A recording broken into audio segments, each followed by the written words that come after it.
con el tema que estamos hablando en esta semana. Oremos. Gracias, Señor, le damos otra vez por esta oportunidad de un nuevo día, donde nosotros podemos, Señor, encontrar respuesta a nuestras preguntas. Danos tu bendición en el estudio de tu palabra. Lo pedimos en el nombre de Jesús. Amén. Hermanos, mientras yo estoy hablando, usted puede intervenir, ¿ok? A veces ponen algo en el chat, pero no lo logro ver, así que no, usted puede intervenir mientras yo esté hablando, no hay ningún problema, y puede hacer su pregunta o pueda aportar también al tema del tema que estamos hablando, así que no hay ningún problema. Solamente quisiera leer para usted una cita bíblica que ya mencioné, pero que no tenía la cita bíblica. Más ahora lo tengo aquí, ¿verdad? Es en cuanto al templo de Salomón. Yo dije que Dios le había dado el diseño a David, le había entregado quizás el plano como se lo entregó a Moisés anteriormente, y está en Primera de Crónicas 28:19, y dice: todas estas cosas, dijo David, me fueron trazadas por la mano de Jehová, que me hizo entender todas las obras del diseño, refiriéndose al templo que iba a construir su hijo Salomón.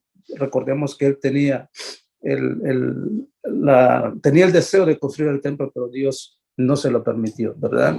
Más a Dios le entregó a él el diseño, y el diseño se lo entregó a su hijo Salomón cuando Salomón sucede al rey David. Así que es una información allí que a veces, damos nada más la información, pero damos la cita bíblica, entonces puede haber interrogantes, ¿no? Así que, mis hermanos, en esta mañana vamos a continuar con nuestro tema.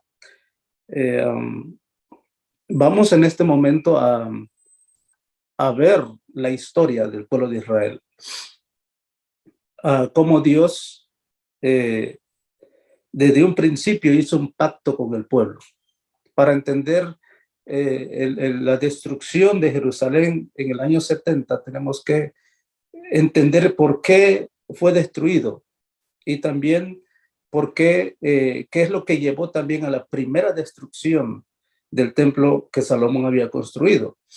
Recordemos que el templo que estaba en los tiempos de Jesús fue el templo reconstruido, y por eso dijimos que ya no tenía la misma gloria, la belleza física del primer templo, porque era ya un templo reconstruido. Y también la Biblia menciona que algunos se lamentaban, ¿no? Y decían, este templo no es igual que nuestro primer templo. Y se lamentaban porque el primer templo fue destruido. Y realmente el templo que estaba en los tiempos de Jesús fue el templo reconstruido después de que Babilonia lo había destruido. Pero vayamos primero allá a la historia de Israel, y vemos nosotros que Dios hace un pacto con Israel en el monte Sinaí. Dios dice: yo quiero hacer un pacto con ustedes, yo quiero entrar en pacto, quiero entrar en un trato con ustedes. Vosotros, y entonces en el monte Sinaí, ¿verdad? Dios le dice: vosotros visteis lo que hice a los egipcios y cómo os tomé sobre alas de águilas, y os he traído a mí. Ahora pues, si diereis oído a mi voz y guardareis mi pacto, vosotros seréis mi especial tesoro sobre toda la tierra.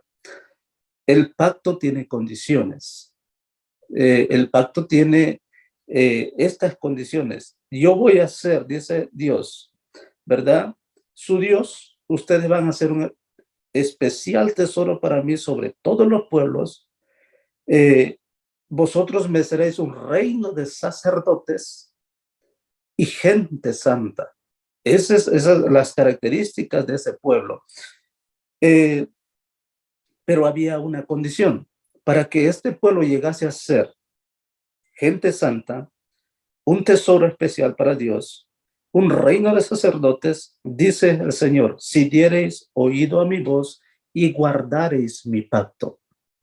Entonces Dios le dice a Moisés: le vas a decir esto al pueblo, le vas a dar esta información al pueblo de que yo quiero hacer un pacto con ellos. Yo quiero que ellos sean para mí y yo sea para ellos. Y entonces en Éxodo 19:8, el pueblo acepta los términos del pacto, acepta el compromiso con Dios. ¿Y qué dijo el pueblo? ¿Qué respondió el pueblo? Todo lo que Jehová dijere, eso haremos. Había un compromiso, ¿verdad? Entonces el pueblo dijo, bueno, eso lo haremos. Todo lo que Jehová dijere, ahí estamos. Entonces el pueblo entró en pacto con Dios. El pueblo aceptó el pacto que Dios estaba haciendo, prometió obediencia, prometió dar oído a la voz del Señor, prometió guardar el pacto del Señor. Pero vemos, mis hermanos, que el pueblo más adelante sucumbió ante las tentaciones de las naciones vecinas. Entonces, Dios promete morar con ellos, porque recordemos que Dios estaba en la nube. Y entonces Dios dice, bueno, yo aquí estoy en la nube, pero yo quisiera estar más cerca del pueblo. Yo quisiera estar más cerca de ellos. Yo sé que en la noche contemplan mi gloria, yo sé que en el día también lo ven, pero estoy un poco lejos de ellos. Entonces Dios le dice al pueblo, ¿por qué ustedes no me construyen un santuario? ¿Por qué ustedes no hacen algo para que yo esté más cerca de ellos? Entonces Dios da la orden a Moisés y le dice, y harán un santuario para mí y habitaré en medio de ellos. El gran deseo de Dios es habitar en medio de su pueblo, no estar allá en las nubes, no estar allá a lejos, sino Dios quiere estar cerca de su pueblo. Y entonces Dios le dice al pueblo o a Moisés, hagan un santuario para mí, porque yo quiero estar cerca de ustedes. Y entonces, mis hermanos, vemos que el santuario es construido.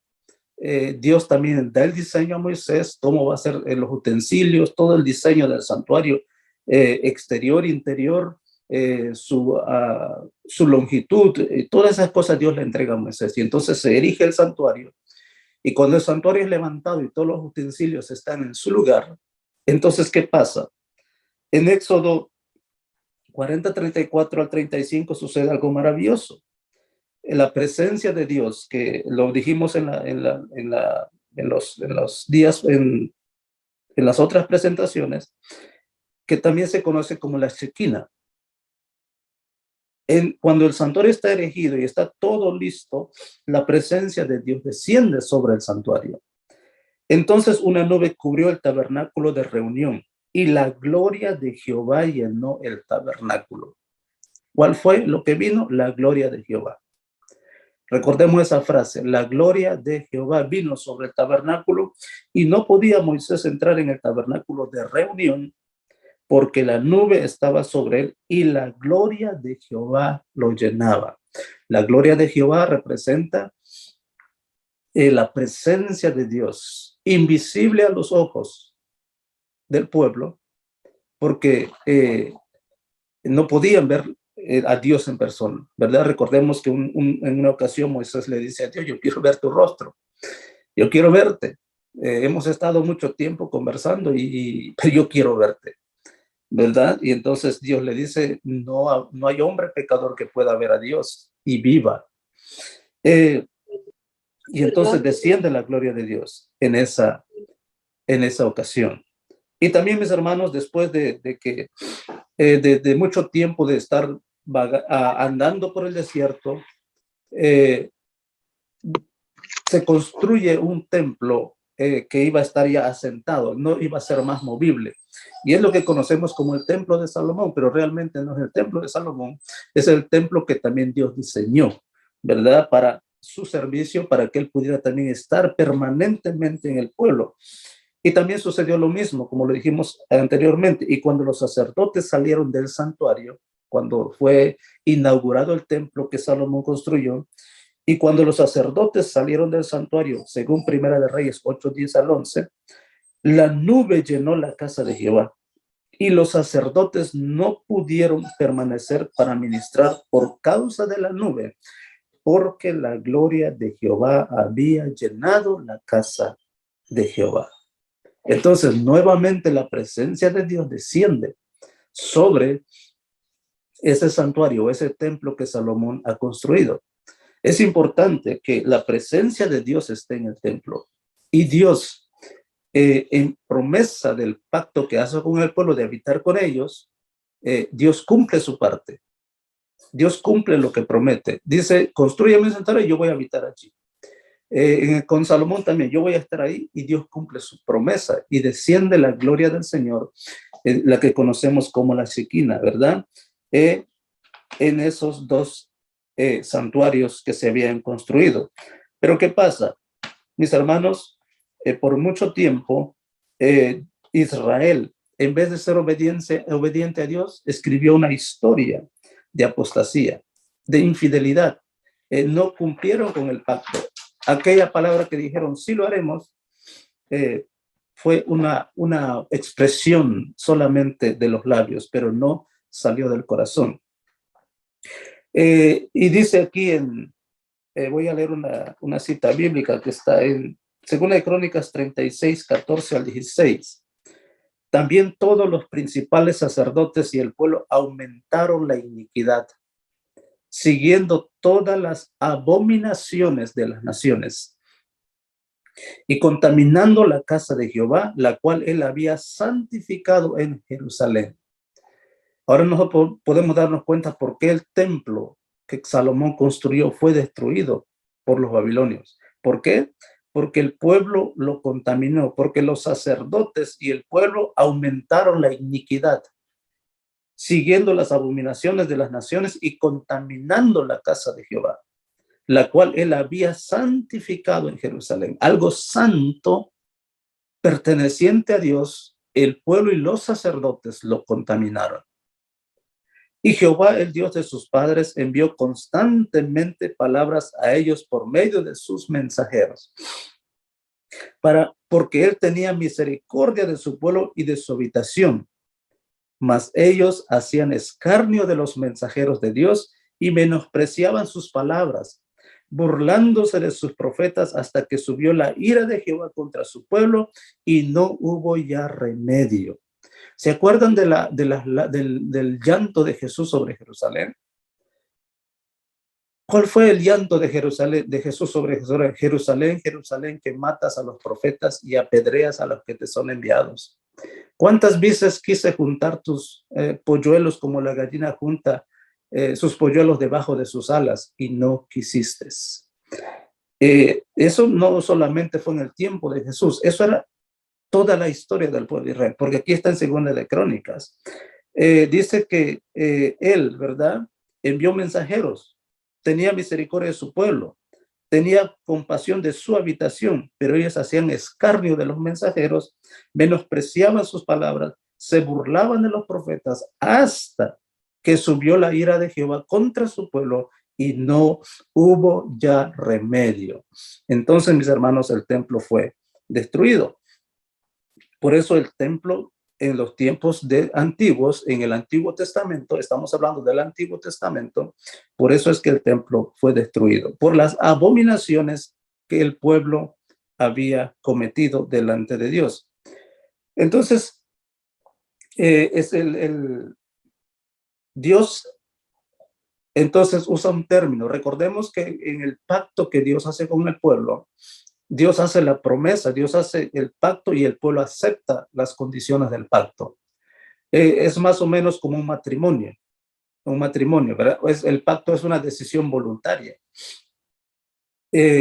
Nadie se casa obligadamente. A nadie de los que estamos aquí casados nos pusieron un revólver en la cabeza para casarnos. Fue un acto voluntario.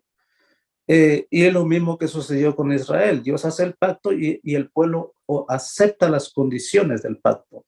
Pero ¿qué pasó?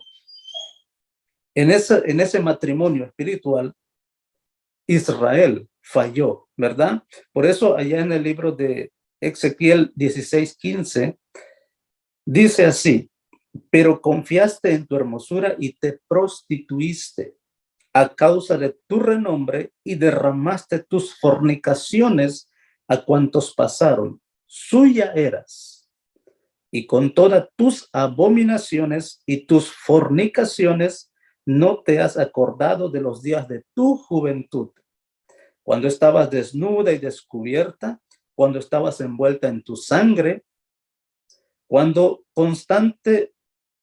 cuán inconstante es tu corazón, dice Jehová el Señor, habiendo hecho todas estas cosas, obras de una ramera desvergonzada. Entonces, Israel se prostituyó espiritualmente hablando, fue tras otros dioses, cometió abominaciones, se unió con las naciones circunvecinas y practicó las abominaciones de las naciones que lo rodeaban. Y recordemos que Dios le dijo, ustedes serán para mí, ¿qué cosa? Nación santa, gente santa, un especial tesoro, y ustedes van a ser para mí una nación especial. Pero mis hermanos, había unas condiciones que cumplir para llegar a tener esas características como pueblo de Dios. Entonces, Israel comete las abominaciones de las naciones que lo rodeaban, sus vecinos. Por eso en Ezequiel 16:2 dice el Señor, hijo de hombre, notifica a Jerusalén sus abominaciones. O sea, el pueblo llegó a tal grado que empezó a cometer abominaciones. ¿Y qué es una abominación? Son cosas extremadamente que no debería practicar el pueblo de Israel, no debería practicar el pueblo que Dios había escogido, porque Dios era su rey, Dios era su gobernante. Entonces, mis hermanos, Dios abre un juicio en contra de ese pueblo. Y en Ezequiel 1:4 dice, y miré, y aquí venía del norte un viento tempestuoso y una gran nube con un fuego envolvente, y alrededor de él un resplandor, y en medio del fuego algo que parecía como bronce refulgente. Entonces, en el libro de Ezequiel, capítulo 8, se menciona las abominaciones que Israel estaba cometiendo. Y Dios le muestra a Ezequiel una visión y le dice, Dios le dice a Ezequiel a Dios, realmente el pueblo está en pecado, realmente el pueblo está cometiendo cosas graves. Pero Dios le dice al profeta Ezequiel, todavía no has visto lo más grave que el pueblo está cometiendo. Todavía no has visto las abominaciones más grandes que el pueblo está cometiendo. Por eso el Señor dice en Ezequiel 8:16, y me llevó. El profeta Ezequiel fue llevado en visión, ¿verdad? Y me llevó al atrio de adentro de la casa de Jehová. Y es que junto a la entrada del templo de Jehová, entre la entrada y el altar, como 25 varones, sus espaldas vueltas al templo de Jehová y sus rostros hacia el oriente, y adoraban al sol, adoraban al sol. Una de las más grandes abominaciones que el pueblo de Israel estaba cometiendo es que estaban adorando ¿a qué? Estaban adorando al sol, postrándose hacia el oriente, y me dijo, ¿no has visto, hijo de hombre? Es cosa liviana para la casa de Judá hacer las abominaciones que hacen aquí. Después que han llenado de maldad la tierra, se volvieron a mí para irritarme. He aquí que aplican el ramo a sus narices, pues también yo procederé con furor. No perdonará mi ojo, ni tendré misericordia, y gritarán a mis oídos con gran voz, y no los oiré. Dios ya está haciendo un juicio, está entrando para ver qué está pasando, y Dios le está mostrando al pueblo del Señor, ¿verdad? Le está mostrando a Ezequiel las abominaciones que el pueblo está cometiendo. Les está mostrando que el pueblo está en terrible apostasía. ¿Por qué el pueblo llegó a tal grado, hermanos? Recordemos la frase, mirad que nadie os engañe. El mensaje que Dios está entregando es para ese pueblo que había sido llamado con un propósito, había sido llamado para una misión especial. Y nosotros encontramos para nosotros el mensaje para nosotros en este día, que está allá en Primera de Pedro 2:9, un texto muy conocido. Mas vosotros sois ¿qué cosa? Linajes escogidos, real sacerdocio, nación santa, pueblo adquirido por Dios, para que anunciéis las virtudes de aquel que os llamó de las tinieblas a su luz admirable. Ese era el propósito por el cual Dios había llamado a Israel, y ese es el propósito por el cual Dios está llamando hoy a su iglesia. Pero, ¿qué está pasando? Dice aquí, hablando de los líderes de Israel, cosa espantosa y fea es hecha en la tierra, según Jeremías 5:30. Los profetas profetizaron mentira y los sacerdotes dirigían por manos de ellos, pero mi pueblo así lo quiso. ¿Quiénes eran los responsables de las abominaciones? ¿Quiénes eran responsables de que el pueblo se había alejado de Dios? ¿Quiénes eran los responsables de que el pueblo se había prostituido espiritualmente? ¿Quiénes eran los responsables? Porque ahora el pueblo no estaba sirviendo a Dios, sino estaba siguiendo a dioses ajenos. ¿Quiénes eran los responsables? La Biblia dice que los líderes religiosos. Cosa espantosa y fea es hecha en la tierra. Los profetas profetizaron, ¿qué cosa? Mentiras. ¿Hubo falsos profetas? Sí, falsos profetas, que está hablando en Mateo 24. Hubo falsos profetas. Y dice, los falsos profetas profetizaron mentira y los sacerdotes dirigían por mano de ellos. Y mi pueblo así lo quiso. Se dejaron engañar. El pueblo se dejó engañar por sus líderes, por sus sacerdotes.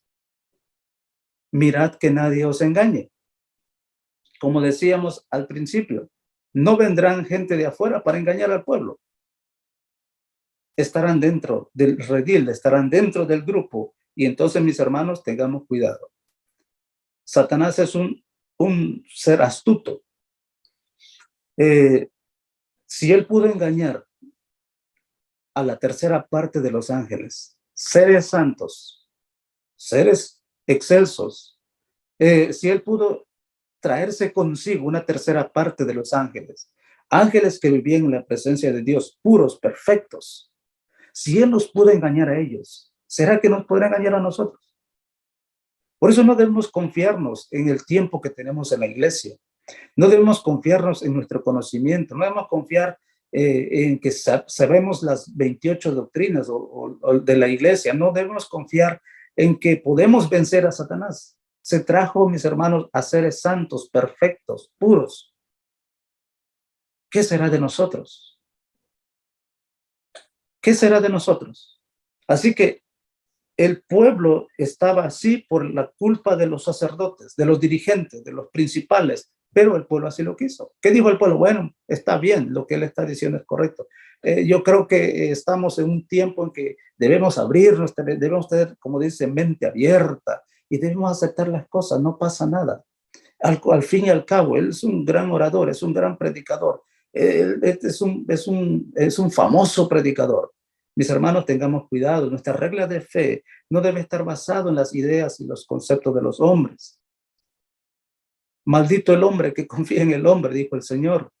Nuestro fundamento, nuestra fe debe estar basada en la palabra del Señor.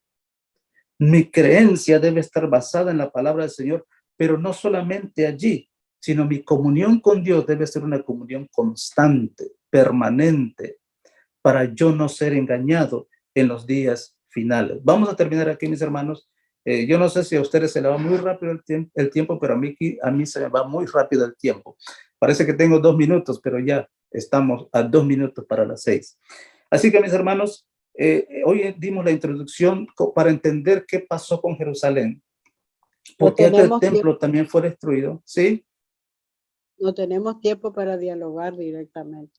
Sí, yo quiero abrir el espacio, hermana, pero no tenemos tiempo para dialogar, ¿verdad? Pero bien, hay cosas que queremos, yo por ejemplo tomo nota de todo lo que se predica siempre y lamentablemente ahora no puedo tomarlo porque va muy rápido, no, anotar los textos tuve que pedir, bueno, una hermana ya me pasó algunos, pero no los tengo a todos, así que no sé, una pena, es un tema muy lindo. Sí, sí un poco rápido porque el tiempo se me va rápido, ¿verdad? A veces quiero ir más lento, pero cuando veo el tiempo se fue. Pero bien, hermana, yo haré algo por usted, ¿ok? Yo sé que usted está aquí conectado con nosotros desde el tiempo casi que se comenzó y le haremos llegar por ahí un regalo, no se preocupe, ¿ok? Vamos a darle un tiempo por un regalo por antigüedad. no por la edad, sino por el tiempo que está aquí con nosotros. ¿Está bien? Y gracias por su interés en la palabra del Señor. Así que el mejor regalo es estar con ustedes y con Dios. Gracias, hermana. Entonces, hermanos, vamos a terminar aquí, ¿verdad? Mirad que nadie os engañe. El pueblo fue engañado por sus líderes. El pueblo fue engañado por sus sacerdotes. Pero el pueblo así lo quiso. A veces decimos, bueno, es el culpable. No, los dos son los culpables. Tanto el líder como el pueblo es el culpable. ¿Por qué? Porque el pueblo no estudiaba, porque el pueblo no buscaba a Dios, porque el pueblo no intentaba tener relación y comunión con Dios. Y mi pueblo así lo quiso. Por eso, hoy en día nosotros estamos estudiando esto, ¿verdad? Pero tenemos que ir a un contexto más amplio para entender lo que está sucediendo, lo que sucedió en el pasado y lo que sucederá, lo que sucedió con Jerusalén y lo que sucederá en estos últimos días con el pueblo de Dios, con el remanente de Dios, con la iglesia de Dios, ¿verdad? Con la iglesia que el Señor tiene hoy en día en la tierra. Así que mis hermanos, mañana continuaremos la siguiente parte. Para que ustedes puedan entender, tiene que conectarse también mañana, ¿verdad? Para poder entender lo que estamos leyendo. Así que vamos entonces a orar, que el Señor les bendiga, que el Señor les guarde y que podamos en este día tener una comunión con nuestro Dios. Oremos. Gracias le damos, Señor, por este tiempo. Hoy aprendimos que tú quieres morar con nosotros. Hoy aprendimos que tú has hecho un pacto con nosotros, pero ese pacto tiene condiciones. Ayúdanos a cumplir, Señor, con las condiciones, porque tu palabra dice que tú pones en nosotros el querer como el hacer. Y en esta mañana te entregamos nuestra voluntad, nuestro pensamiento, para que tú gobiernes, Señor, en nosotros. Nos ayudes, nos confirmes en la fe y que podamos, Señor, estar libres de los engaños de Satanás. Que nuestro fundamento esté basado en tu palabra y que tu voz, Señor, sea la voz que nosotros podamos escuchar. Que aprendamos a escuchar tu voz. Que aprendamos, Señor, a oír y a discernir al falso Cristo y al verdadero Cristo. Que podamos discernir entre el verdadero profeta y el falso profeta. Quédate pues con nosotros en este día, danos tu bendición, perdona nuestros pecados, más lo pedimos en el nombre de Jesús. Amén. Amén.